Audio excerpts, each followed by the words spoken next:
Ciao Amici! Today we're gonna prepare another recipe, another kind of gnocchi. Maybe you're not familiar with this kind of recipe because the most famous and known recipe for gnocchi is potato gnocchi.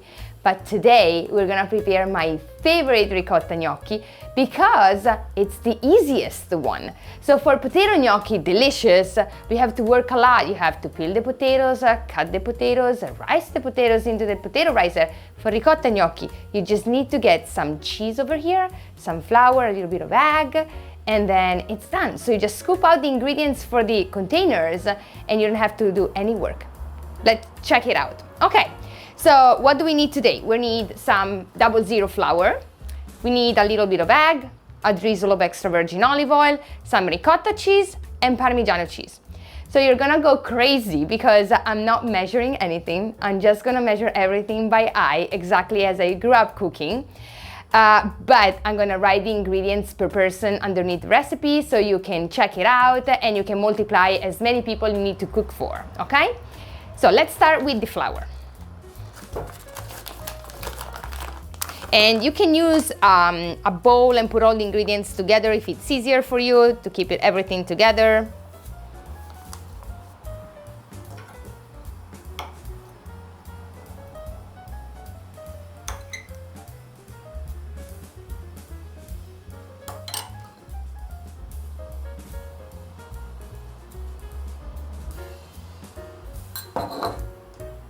And I'm just gonna crack the egg over here, beat it up, and then I'm just gonna use a tiny bit of it. You have to use a quarter of an egg. And every time like people are like, how do I use a quarter of an egg in my recipe? This is how you do it. You just beat it up and you use a tiny bit.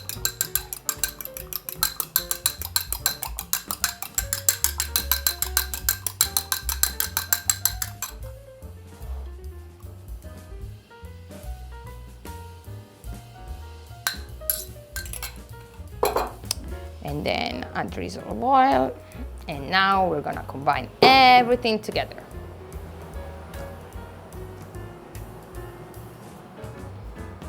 Usually when I teach this recipe to the kids, they start with the fork because otherwise using your hands from the beginning is gonna get very messy, but doesn't matter. That's the beauty of working with your hands in the kitchen.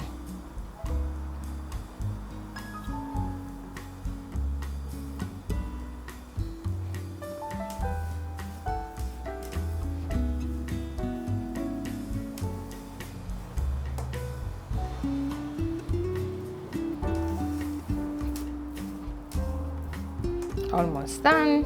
All the ingredients are combined. So the dough of ricotta gnocchi doesn't need to be kneaded a long time. You just need to work on it until you are able to combine all the ingredients and make a ball and they stay all together, okay? So no need to over knead it. Once you see that it doesn't crumble anymore, it's ready, okay?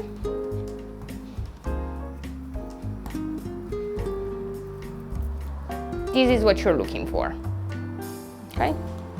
It's not super smooth, but it stays together. Okay, now we're gonna make little pillows now. So this is what gnocchi is, so just tiny little pillows. You can make it as big as you like, but I don't like big gnocchi, so I go with my personal taste. This is how we're gonna do it. We're gonna sprinkle a little bit of flour over here. Don't put it too much, otherwise your gnocchi keeps sliding. You're gonna notice in a second. Gonna get a piece at a time. Gonna roll it into a tube. Just like this. And you get the thickness more or less of a quarter of an inch, I would say, this big. And now we're gonna cut our little pillows.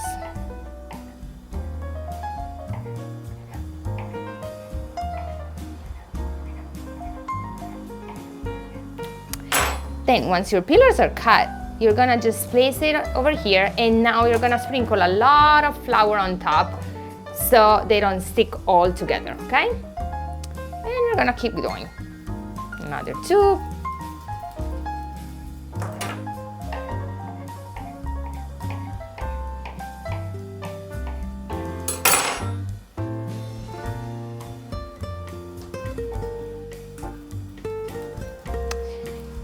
And as you can see, I didn't put any salt in it because there's parmigiano reggiano cheese, there's ricotta cheese, so you don't need to add any extra salt. And also we're gonna salt the water once we're gonna boil them.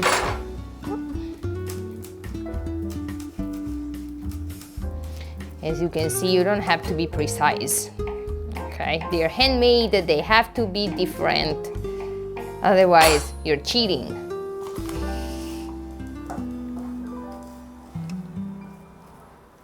Almost done. And this is more or less the quantity for one person.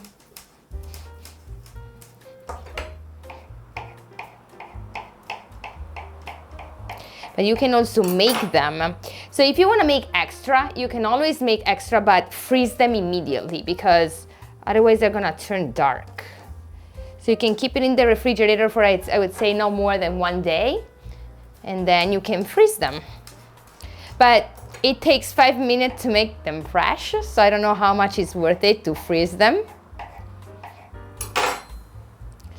But it's up to you. It's still an option.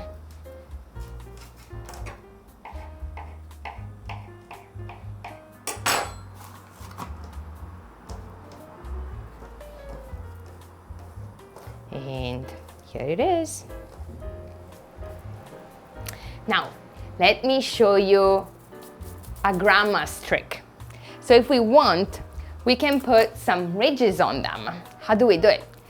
There is a wooden tablet with ridges on it, and you can use that. We sell it in the stores, it's beautiful, but grandmas didn't have it. So what you have to do, you're gonna use your fork in the back, and you're just gonna roll your gnocchi on the back of your fork to make these beautiful ridges. So you get a hole in one side of your gnocchi, and then you have ridges on the other, and you can retain more sauce when you mix it with your sauce, guys. So while I make some ridges for you guys, I just wanna tell you something.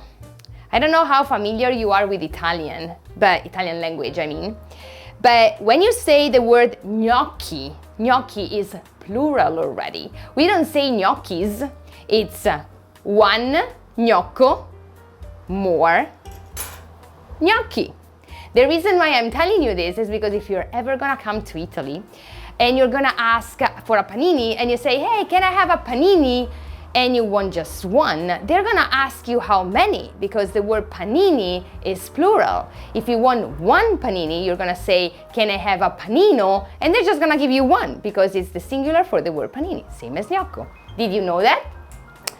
Fun fact. So now, what we're gonna do is we're gonna boil our ricotta gnocchi, and the beauty of gnocchi is that when they're ready, and you see me, you hear me saying they are, because it's plural again, when they're gnocchi, they're gonna start floating.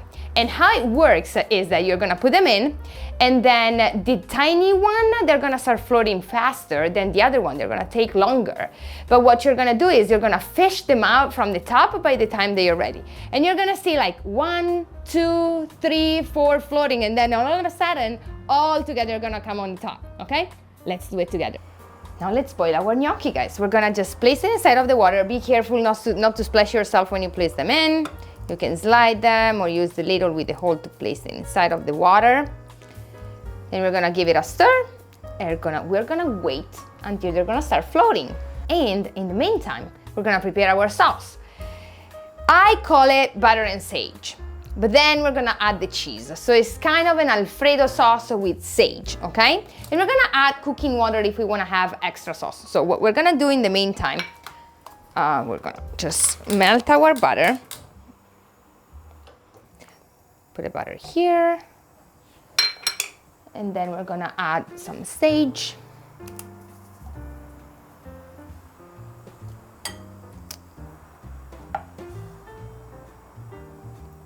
I actually don't like cheese, and I never eat cheese, so I don't like cacio e pepe, I don't like carbonara. But this, when you make the cream with butter and cheese, it's not cheese, it's heaven. So I can't wait to try it.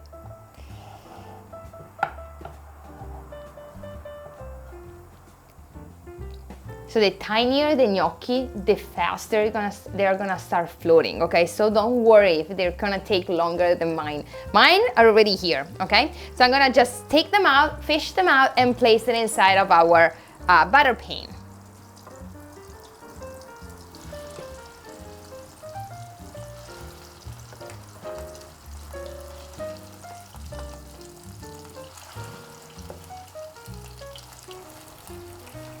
So this time, I don't want to scoop out most of the water. I try to keep some water because it's gonna help me to make the cream with the cheese when I mix it with the butter, okay? And if you need more, you can always get like a spoon and add some water, or you can use any container to scoop it out, just like this, okay? Then, I'm gonna add some cheese.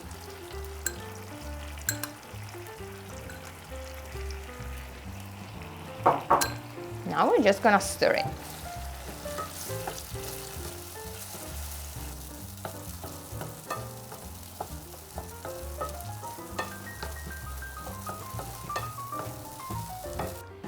And now let's plate it.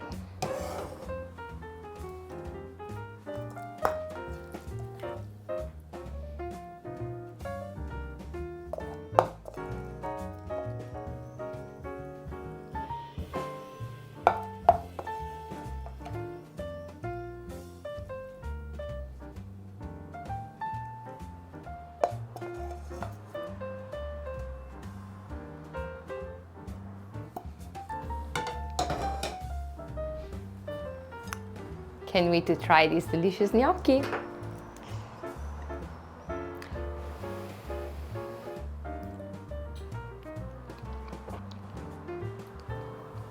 Delizioso. Now, your turn. Enjoy! Thank you so much for watching it so far, and if you're liking the recipe, make sure you subscribe to the channel so you're never gonna miss the next recipe. I can't wait to cook you the next one together with you in Healthy Italia Kitchen. I'll see you soon!